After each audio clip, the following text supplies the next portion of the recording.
You're listening to Alcoholics Alive, where recovered members of Alcoholics Anonymous share their experience on how they live AA as a way of life. None of our participants get paid or speak for AA. Here are your hosts, Shank and Wayne.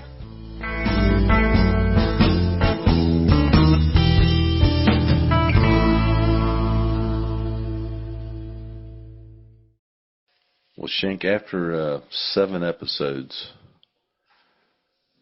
of popular AA slogans and statements, I am even more convinced of the need for us to just read the book, Alcoholics Anonymous, and do what it says. It's so simple. Takes all the froth and emotion and unnecessary stuff out of the equation. I'm going to leave you with that right there while we go to our Upon Awakening reading. Upon Awakening. This comes from the book Alcoholics Anonymous, 4th edition, 2001, from pages 28 and 29. It says, in the following chapter there appears an explanation of alcoholism as we understand it, then a chapter addressed to the agnostic. Many who once were in this class are now among our members. Surprisingly enough, we find such convictions no great obstacle to a spiritual experience. Further on, clear-cut directions are given showing how we recovered. These are followed by 43 personal experiences. Each individual in the personal stories describes in his own language and from his own point of view the way he established his relationship with God. These give a fair cross-section of our membership and a clear-cut idea of what has actually happened in their lives. We hope no one will consider these self-revealing accounts in bad taste. Our hope is that many alcoholic men and women desperately in need will see these pages, and we believe that it is only by fully disclosing ourselves and our problems that they will be persuaded to say, yes, I'm one of them too, I must have this thing.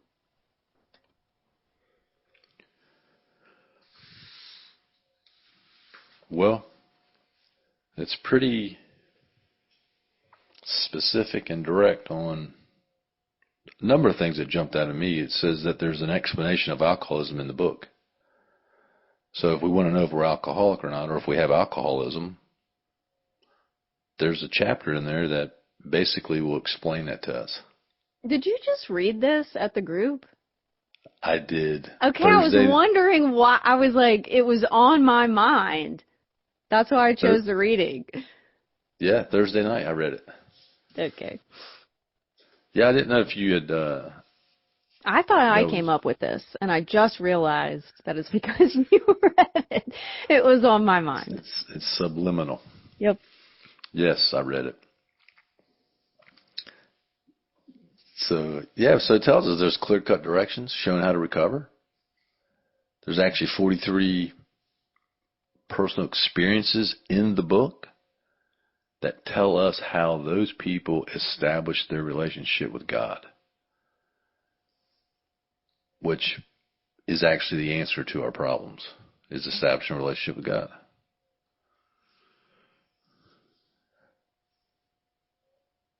So, I don't know. It's a good read.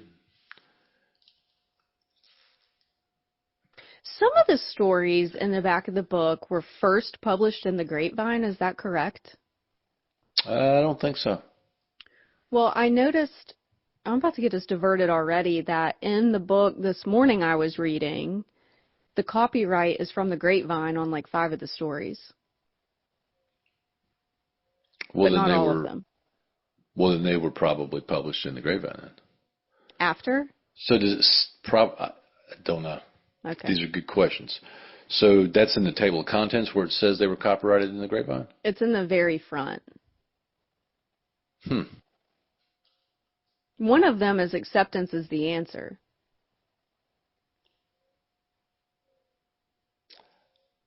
Which used to be Dr. Alcoholic Addict. Mm-hmm.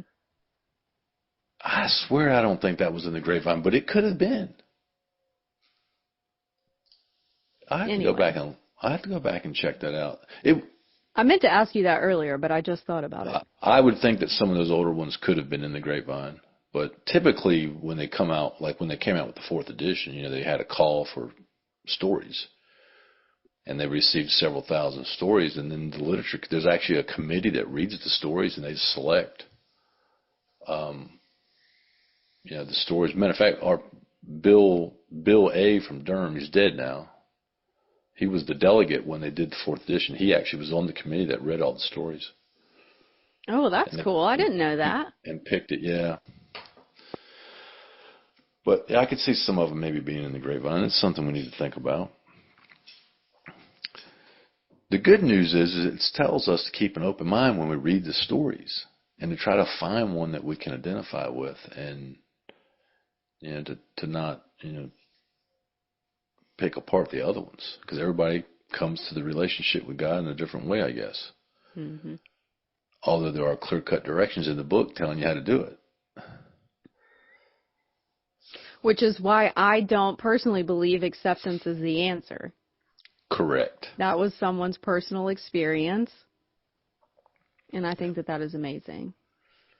But remember, anytime something's wrong with me or with you, it's because of me, or whatever it says. All right. Well, I guess the point is read the stories. What I love, too, that it says by fully disclosing ourselves and our problems. Yep. Fully. Complete honesty. Rigorous honesty. Not a fist up behind the podium, however. Yeah. Being completely honest. So when we tell our stories, we should tell from our own point of view how we establish a relationship with God, huh? That's right. There you go. That's a little different than, I'm going to tell you what it was like, what happened, and what it's like today. Right? We hear some stuff in AA. What's our topic today? Take what you want and leave the rest. Wow. Man, if I had $1 for every time I've heard that in AA, it'd be a lot of dollars. That would be a lot of dollars. Take what you want and leave the rest. Here's the interesting thing about that statement. On the surface, I don't think I've ever actually used it. And in general, don't agree with it. But we all probably actually do it. Yeah. Right? When we're at meetings, if you go to a meeting and somebody's saying something that's just off the wall, we're leaving that there. We're not going to take that with us. That's right. But it's certainly a commonly used statement. Probably used a lot of times so people don't get overwhelmed.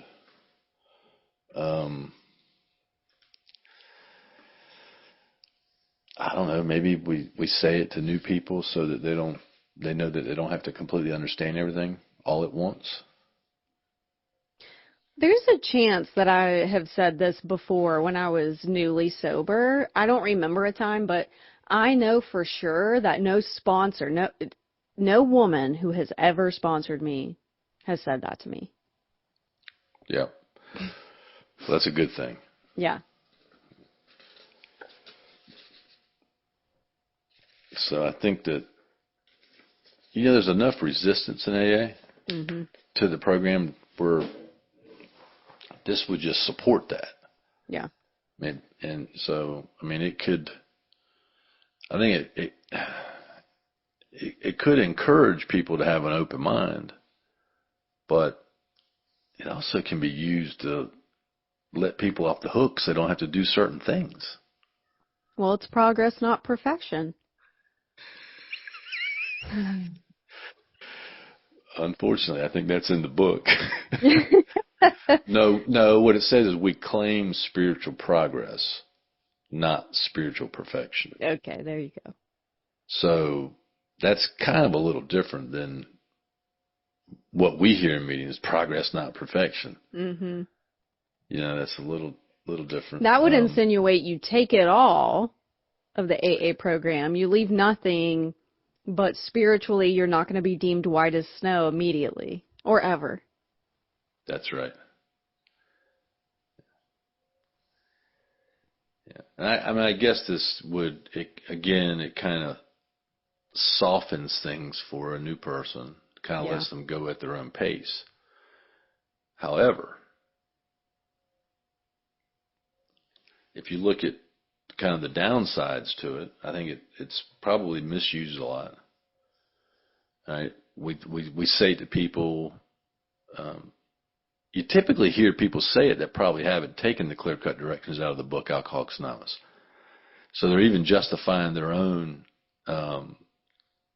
inability to follow directions. So I think we say it to people to give them, to help, how do you say it? It helps them justify not doing parts of the program. And of course, you know, what you hear a lot, one of my favorite terms is the cafeteria style recovery. You ever heard that one? Okay, so we have heard that one because in season 10, episode 2, this was the season where we were talking about the agenda items. This was CPC, Corrections and Finance. We had some Living Sober Shrapnel that said sometimes an AA member will talk about taking the various parts of the program in cafeteria style, selecting what he likes, and letting alone what he does not want. So we covered that. Yep. We probably scrapped it, I would imagine. Oh, it was scrapped. And that was not that long ago, but I don't remember it. So cafeteria style recovery is not very helpful. Yeah, I would not recommend cafeteria style recovery. What do people say that they just do the 3-step dance or what is it people 3-step shuffle or there's other terms for that. I always heard it though as 2-step. You're 2-stepper. Yeah. Work step 1 and step 12. Yeah, 2-stepping. 2-stepping. Yeah, you 2-stepping. So you just do step 1 and step 12. I don't think a 2-stepper can stay sober. A lot of times you'll see a 2-stepper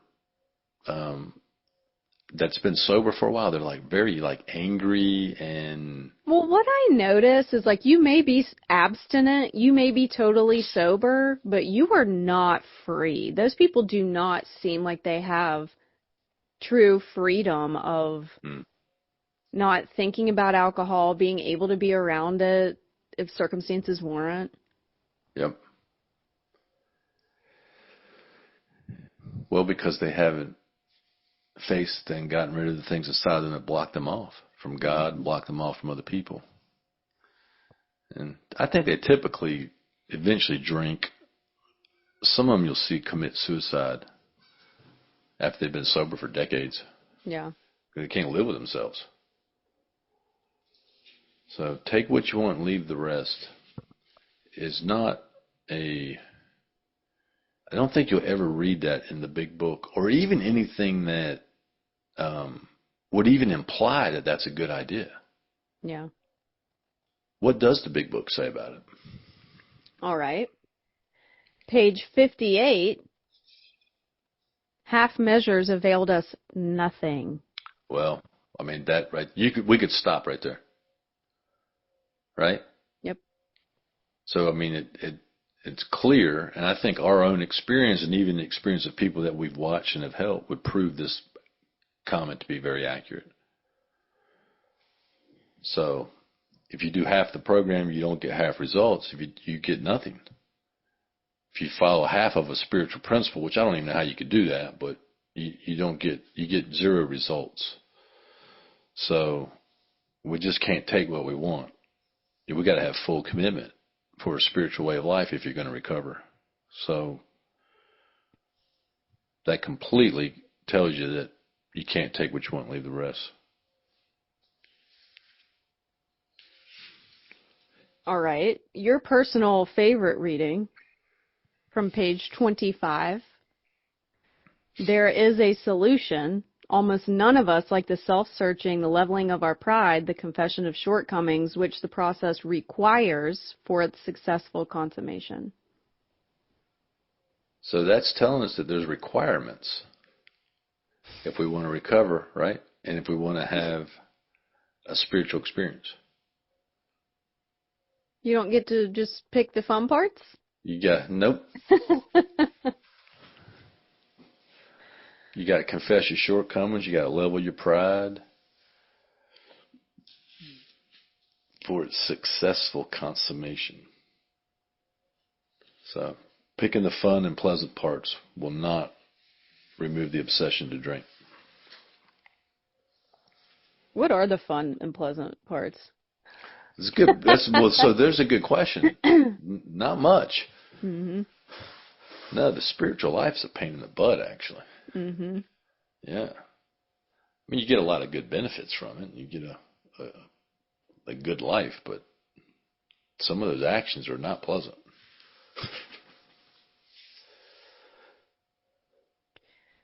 Okay. Page 58. Some of us have tried to hold on to our old ideas, and the result was nil until we let go absolutely. Ties right into the other comment about half measures avail us nothing. So this is telling us that we've got to completely surrender. You can't just be selective at what you let go of and what you bring in. Got to let go of all old ideas. Let go absolutely.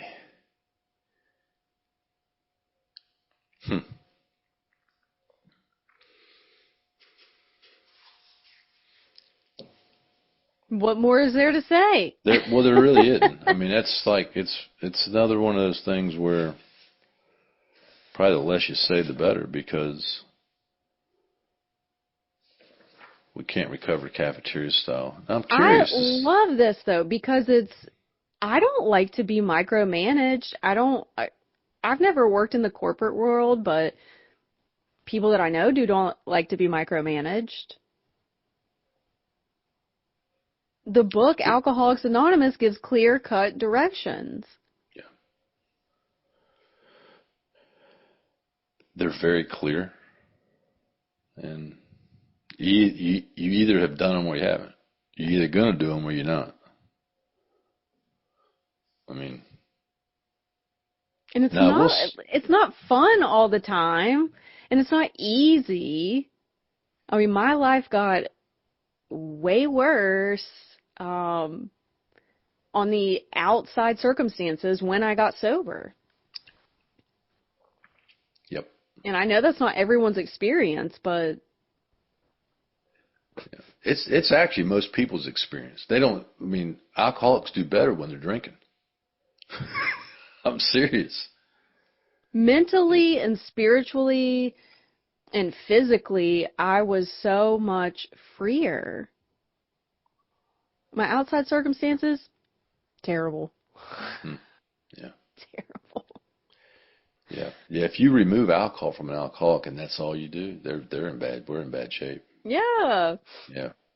That's why we got to have a quick solution. You ready for our tradition? Let's see what you got. All right. We'll see if you can tie this in. I have Tradition 5, the long form. It says, each Alcoholics Anonymous group ought to be a spiritual entity having but one primary purpose, that of carrying its message to the alcoholic who still suffers.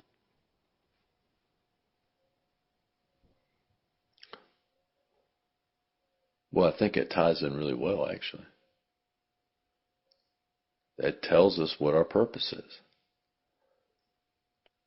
To carry the message to the alcoholic. And you can't pick and choose that. It's not my message. It's not Susie's message. That's right. It's the message. And there's a lot of responsibility that goes along with that. And Alcoholics Anonymous really only has one message. And you'll hear lots of other stuff in meetings and in groups and from people that claim to be, or that are AA members. But the message of Alcoholics Anonymous is pretty clear. It's outlined in the book, Alcoholics Anonymous. So Tradition 5 ties right in with this very well. What about the concepts? All right. Concept 4. IV, is that 4? That's it. Yeah, 4. Listen, I might know Roman numerals now.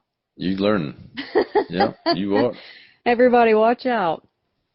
Okay, the long form says, throughout our conference structure, we ought to maintain at all responsible levels a traditional right of participation, taking care that each classification or group of our world servants shall be allowed a voting representation in reasonable proportion to the responsibility that each must discharge.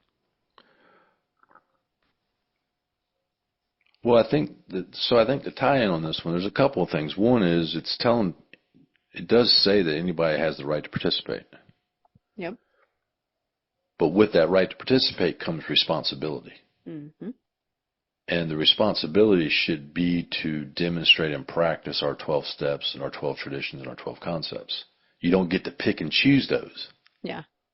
Right? You've got to actually, if you're going to be a servant in AA, you should try to carry out all of those principles so that we're not just spectators. We just don't take what we want without accountability. That breaks unity. So I think it ties in. Hey, you can participate, and I think this is what a lot of people don't understand, or they ignore it. There's a lot of responsibility in Alcoholics Anonymous if you're going to carry the message and try to help other people. Mm-hmm. And we've got principles and traditions and steps for a reason. And nowadays, everybody just wants to, they want to pick and choose, or they want to do what's convenient, or they want to do what's easy. And then they'll even use the traditions to justify that.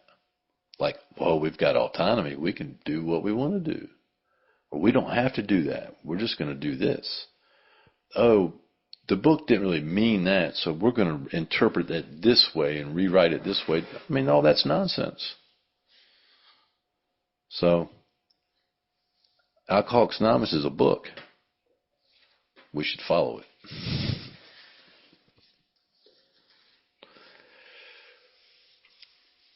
You got any thoughts on the concept?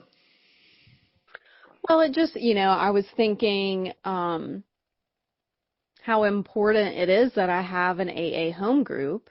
And the home groups that I've always had have had really strong examples of the steps, traditions, concepts. There have always been people who are there to show me what to do, to show me where to find the information. I learned in Alcoholics Anonymous that if I am going to chair my home group, I should probably know what the requirements for that are in advance.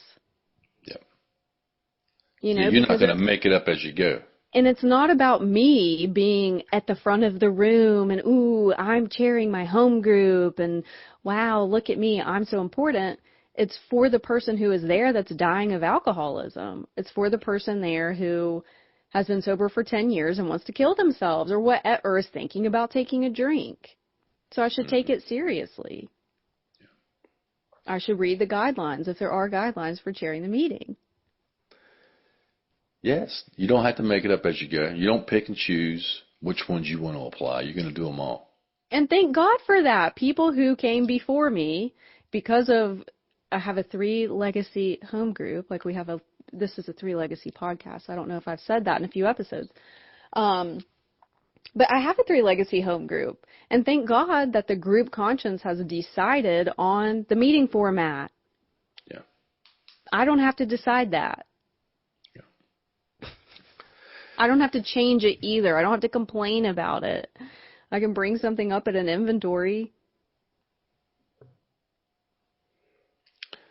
Unfortunately, there's this thing going on. It's been going on for ever, probably, that like anything goes in AA. Mm-hmm. And I don't know where that comes from. I mean, I guess you could interpret traditions differently, and you could start thinking anything goes in AA, but it really doesn't. I've always like if you're going to be an AA member, why wouldn't you read our book? Why wouldn't you take the directions out of our book? If you're going to be a member of a group, like what? Alcoholics Anonymous has taught me through taking direction. Hey, you tell me there's a book and I need to read it. Okay, fine. You tell me I need to take steps. Okay, have a sponsor, have a home group, participate, group conscience. That has taught me how to take my job seriously. I'm always on time. If I'm not on time, I let people know. I take my other responsibility. My house, I keep it clean. Like I show up in my marriage. It has taught me how to be a recovered woman in every area of my life. So I can't just take what I want and leave the rest at work. I can't just do that in marriage. I can't just do that. I can't just pay the bills I want and leave the rest for my house. Very good points. Yep, you wouldn't have a job, you wouldn't have a business, you wouldn't have a marriage, you wouldn't have a house if you did that. If you applied that there. That's what cracks me up about it. It's just like if you think about it, if you were in a Methodist church, you were a member of a Methodist church, you're not going to show up and follow the Baptist stuff, right? If you're going to a Pilates studio, you're not going to show up and then tell them that they need to start following yoga practice. Mm-hmm. I mean, I know that sounds like extreme, but that's kind of what happens sometimes in Alcoholics Anonymous. I mean, it's like, no, we're AA, we're Alcoholics Anonymous. This is what we're going to do. We don't need to pick and choose or do other stuff. So I love it. I love that I've had sponsors and other sober members around me who take me back to Alcoholics Anonymous and my relationship with God, because that solves everything. And the way that I show up in Alcoholics Anonymous I should be the same person everywhere. That's right. Yeah. So, Shank, freedom comes not by picking and choosing, but by surrendering to the whole solution. That's right. Preach. Let's preach it on. Let's move on to living sober, Shrapnel. All right. Living Sober Shrapnel, our segment of lore, myth, and sayings from the booklet Living Sober. All right. So we're still in the chapter that is called Trying the 12 Steps. We're on page 82. And our first shrapnel is Pathway to Recovery.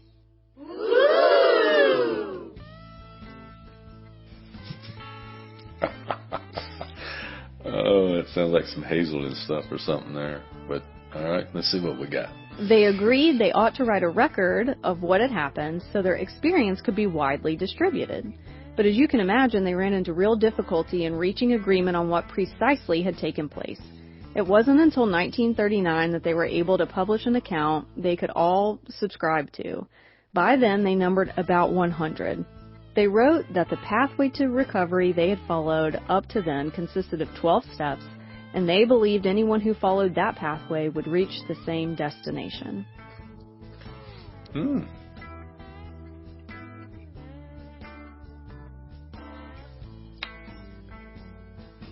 Well, you can't argue with that. Nope. Yeah, no. I mean, Pathway to Recovery. That's what they could have called the Plain Language Big Book, The Pathway to Recovery. I don't know why I said that, but anyway. Well, this is I guess it's a historical kind of fact. It kind of supports the idea that there's clear-cut directions, and it also supports the idea that you can't pick and choose or take what you want and leave the rest.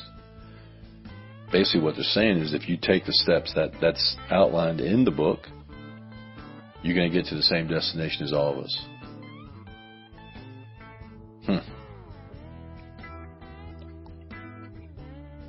I like it. I like this one. Keep it? Keep it. All right. All right, and our next reading has 2 shrapnels in it. Okay. So we have Booze Fighters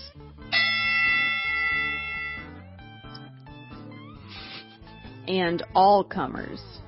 Cool. Not newcomers? Not newcomers, not old-timers. Old-comers. All comers. Okay. All comers. This is also page 82. Many of us had long been booze fighters. Time after time, we had stopped drinking and tried to stay stopped, only to return to drinking sooner or later and find ourselves in increasing trouble. But those 12 steps of AA mark our road to recovery. Now we do not have to fight anymore, and our path is open to all comers.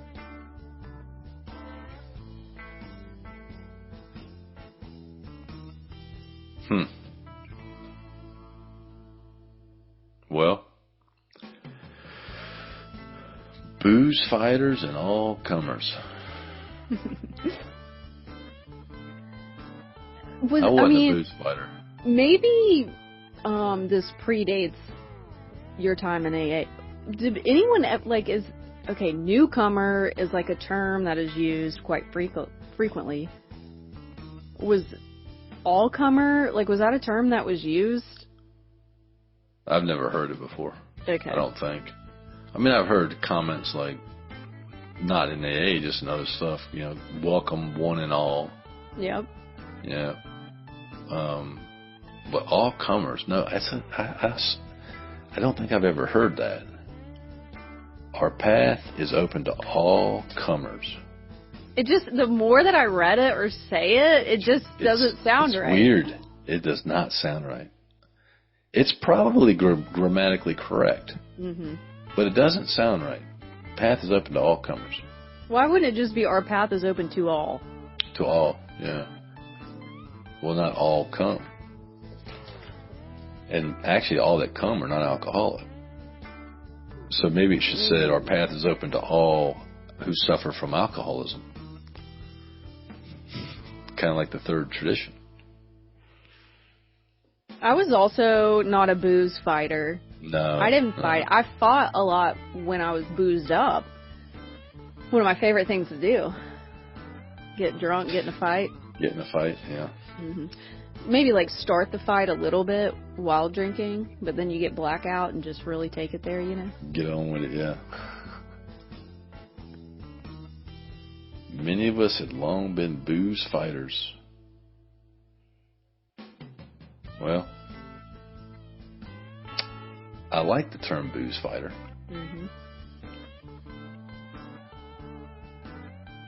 I'm probably not going to use it.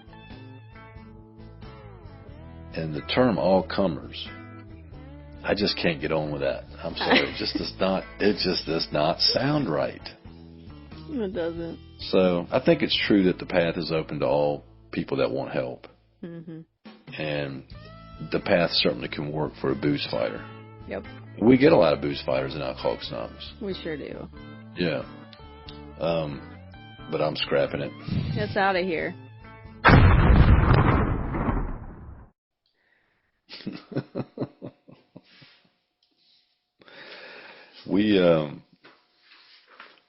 Now after going through all that, I'm even more convinced that you cannot take what you want and leave the rest. I guess if you're at a weird meeting, you'd probably just want to leave all of it there, not take any of it. But in general, if you're going to recover from alcoholism, I'm going to remind you that there's clear-cut directions given showing how we recovered. And if you want to be free, I would suggest taking those steps. Freedom. Thanks for listening. If you have a comment, suggestion, or just need help, you can email Shank and Wayne at freedom@alcoholicsalive.com Remember, we're recovered members of Alcoholics Anonymous, but we do not speak for Alcoholics Anonymous, nor do we get paid. Join us next week for another great episode.